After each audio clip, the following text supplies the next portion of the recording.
Les foils high aspect sont-ils les seuls qui permettent de super bien rider en wingfoil? La question peut se poser, mais contrairement à ce qu'on a pu penser, les foils à aspect ratio élevé n'offrent pas toujours les meilleures perspectives de progression dans tous les cas et pour tout le monde. J'ai réalisé ça en testant le Duotone Carve 2.0 et son aspect ratio modéré, et je vous fais un retour d'expérience là-dessus dans la suite de la vidéo.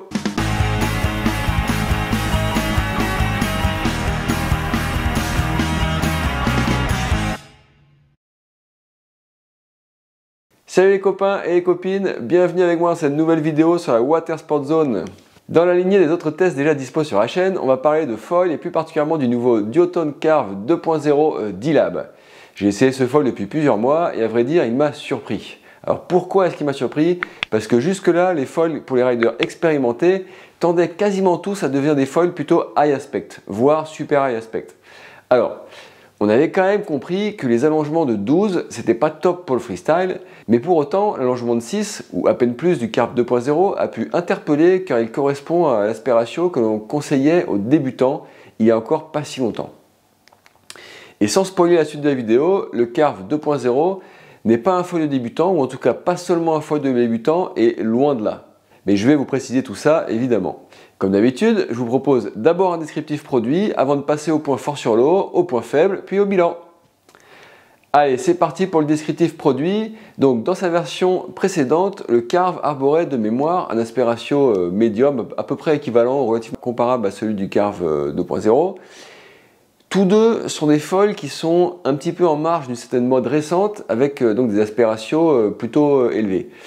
Et d'ailleurs, pour tout vous dire, moi j'étais pas trop fan du Carve l'an dernier, surtout à cause de son épaisseur de profil qui le bridait un peu en vitesse, même si j'appréciais déjà sa réactivité donc, et liée à son aspect ratio faible.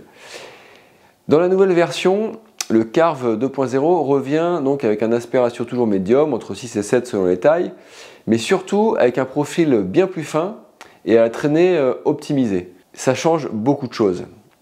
Selon les tailles, son outline évolue aussi avec une forme plus ou moins en losange et le dièdre varie également. Donc ce Carve 2.0 est proposé en deux versions. Il y a la version SLS un peu plus classique avec fuselage alu et puis des ailes qui viennent se visser sur le fuselage. Et puis la version D-Lab, tout en carbone avec un fuselage intégré et un nouveau système qui ressemble à ce qui se fait chez F1.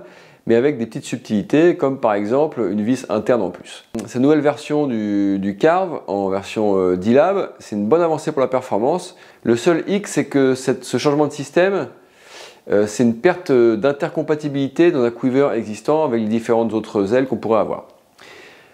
Le Carve D-Lab 2.0, il est donc constitué d'un avion tout en carbone.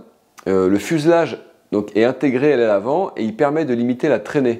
Parce qu'effectivement, s'il y a plus, il y a l'aile et le fuselage qui sont attachés ensemble en fait dès le moule. Donc il n'y a plus besoin d'avoir la place dans l'épaisseur de l'aile et du fuselage pour les inserts et les pas de vis. Donc forcément, ça traîne moins. Et en revanche, sur l'arrière de l'avion, le stab n'est pas intégré dans le bout de fuselage arrière. Et lui, il reste interchangeable et avec donc des vis et des inserts. Duotone propose 4 tailles d'ailes avant, donc dans la gamme D-Lab de Carve 2.0, il y a 500, 650, 850 et 1100 cm². En D-Lab, 2 tailles de fuselage sont dispo, c'est 37 cm et 43 cm. Et puis les mâts SLS et D-Lab en carbone sont intercompatibles avec les deux versions du foil.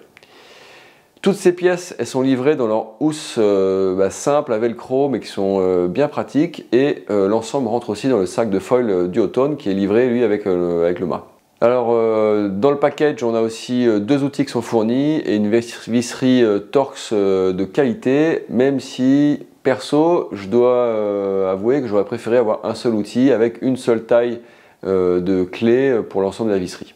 Au niveau du prix, le foil Carve 2.0 se trouve en shop en D-Lab à partir de 849 € pour le wingset et auquel il faut rajouter 289 ou 299 € de fuselage et puis éventuellement un mât si on n'a pas déjà le mât Duotone.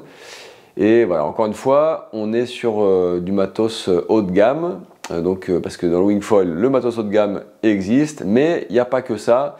Donc si vous découvrez le wing foil, la chaîne ou je sais pas quoi, ne prenez pas peur, il n'y a pas que du matos et des foils à ce prix-là. On peut en trouver neufs ou d'occasion sur des budgets plus raisonnables. Allez, fini la théorie, passons maintenant sur l'eau pour voir ce que ce foil atypique a dans le ventre. Alors déjà, quels sont ses points forts? Alors en premier lieu, moi j'ai bien aimé la sensation générale de ce foil, sain, équilibré, où tout fonctionne bien ensemble. Il n'y a pas de bricolage, pas de petits réglages à faire, c'est un produit fini qui fonctionne tel quel. Et pour moi, c'est déjà un bon début. Ensuite, très vite, j'ai pu apprécier sa réactivité aux commandes, ce qui est un avantage pour enchaîner les virages, mais encore plus pour déclencher des sauts. Vu que c'est un foil rapide, ça tombe bien et il y a vraiment moyen de se stabiliser. Au niveau des perfs, c'est assez solide. À partir du 850, on peut naviguer régulièrement à 20-25 nœuds et même monter à 27-28 nœuds. Au niveau du décollage, ça décolle bien. J'ai pas vu de trou marquant non plus à ce niveau-là. Après, c'est par contre peut-être pas le meilleur pour rester en vol. On en parlera un petit peu plus tard. La raideur et la précision de conduite m'ont aussi marqué sur ce carve avec le système du Duotone de mât. Même si mes tests ont des limites en termes de mesure de fiabilité, puisque rien ne remplace 1 ou 2 ans de recul, le carve, en tout cas pour moi, et dans sa version D-Lab, il inspire la confiance et la fiabilité, d'ailleurs comme les autres foils Duotone. Enfin, et c'est pour moi son plus gros point fort concurrentiel, le Carve 2.0, comme son nom l'indique, offre des possibilités en carving qui sont vraiment hyper sympas. On peut tourner court avec un temps de réaction faible, et surtout on bénéficie d'un changement de rail très rapide. Ça permet d'engager fort dans un sens et de pouvoir engager fort dans l'autre sens instantanément, ou en tout cas très vite pour dessiner des courbes puissantes et fluides sans douter et sans forcer. Le seul truc, c'est que pour enchaîner, il faut garder de la vitesse et donc il faut de la pente. Et nous allons voir un peu plus ça au chapitre suivant. Donc en gros, à son crédit, le Carve 2.0, c'est un super foil de surf dans les vagues, c'est un super foil de saut et de manœuvre pour les riders aguerris, d'autant plus qu'il est vraiment rapide. Mais voilà, y a-t-il un revers à la médaille? Au chapitre des points faibles, donc principalement contre des foils à aspect ratio plus élevé, le Carve est un foil qui glisse bien, il n'a pas de problème de vitesse, je l'ai dit, il va vite, mais il va fournir moins de glide et du finesse du fait de son aspect ratio moins important, et surtout aussi que les mâts Duotone sont très bons, très rigides, très fiables, mais un petit peu moins fins à niveau de gamme égal que ce qu'on peut trouver chez certains concurrents. Tant qu'on est propulsé par la voile, si on ne cherche pas la perf max, on ne va pas trop sentir le manque de glide du Carve. Mais dès qu'on a moins de propulsion, en fait, là par contre on ira entre guillemets moins loin. Donc concrètement, si le Carve permet de faire des super courbes, il donne aussi moins de temps pour boucler un tack ou un jibe lorsque l'aile ne propulse plus. Et ça compte pour ceux qui ne les maîtrisent pas encore super bien. En fait, on va pouvoir tourner potentiellement plus court, plus radical, mais par contre on va pouvoir moins glider sur son inertie. Même chose en free fly, en fait, il demandera plus de pente et glissera moins naturellement entre deux clapots sur une zone de plat. Voilà, c'est plus manœuvrant, c'est plus réactif, j'en parlais avant, mais voilà, c'est un peu plus exigeant dans le sens où il faut quelque chose pour entretenir la vitesse, donc de la pente. Donc en gros, aussi, il est un peu moins efficace au pumping, même s'il progresse depuis le Carve number 1, et au près, surtout si on n'est pas hyper toilé. Donc, d'une certaine façon, le Carve 2.0 a des possibilités vraiment sympas pour lancer des tricks ou pour produire des courbes uniques, mais il faut avoir en tête que pour d'autres choses plus basiques comme le tack, free fly sans vraie vague, il est un peu moins accessible qu'un glide, par exemple, si on reste dans la gamme de foils Duotone. Un petit mot sur les tailles. Moi, j'ai surtout ridé le 850, qui est vraiment, en tout cas pour mon gabarit, un foil super polyvalent. Je pense que je pourrais presque tout faire sur le vague freestyle avec ce foil-là. Le 650, c'est déjà plus petit, donc en tout cas moi perso, ce serait vraiment pour le vent fort et pour les grosses vagues. Ou alors peut-être qu'avec un gabarit plus petit que le mien, ce serait un foil à tout faire pour un mec qui navigue bien. Et puis le 500, c'est pareil, moi je l'utiliserais si je veux aller vraiment hyper vite, sauter hyper haut dans du vent hyper fort ou dans des très grosses vagues. Mais après, c'est top qu'il existe pour les petits gabarits. Et puis après, le 1100, bah, moi, j'ai moins vu l'intérêt pour ma pratique. Mais pour le coup, pour des gabarits plus imposants, sur ce programme Vague Freestyle ou en Light Wind, et puis pourquoi pas pour du wake foil aussi, je pense qu'il doit être pas mal. En passant d'ailleurs, le carve, il correspond aussi assez bien en kite foil, où on a une propulsion qui est tout le temps continue avec le kite, et où c'est bien d'avoir de la réactivité, tout ça, le carve il passera bien là-dedans. Donc voilà, si maintenant je me concentre sur le bilan, en fait on pourrait croire que le carve avec son aspiration modérée, il pourrait être un peu contre-tendance, mais non. En fait le carve 2.0 c'est un foil qui est très surf en wing foil, mais avec des vraies vagues. C'est un foil super réactif qui marche super bien pour sauter aussi et en freestyle. D'autant plus qu'avec moins de span, donc moins d'envergure, il est moins sollicité sur les appels et les réceptions, donc c'est aussi un gage de fiabilité.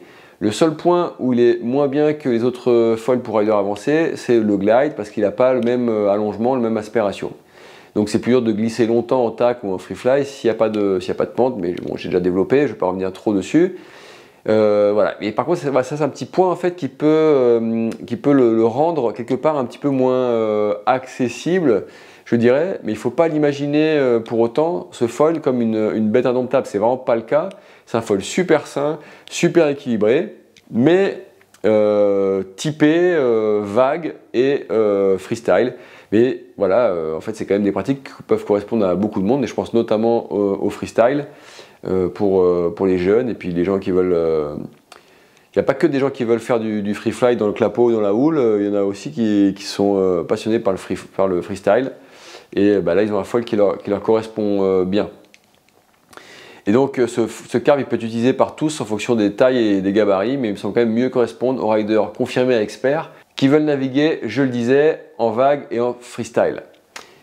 Pour le free fly pépère et apprendre les manœuvres, je pense que c'est mieux de penser plutôt au glide dans la même gamme.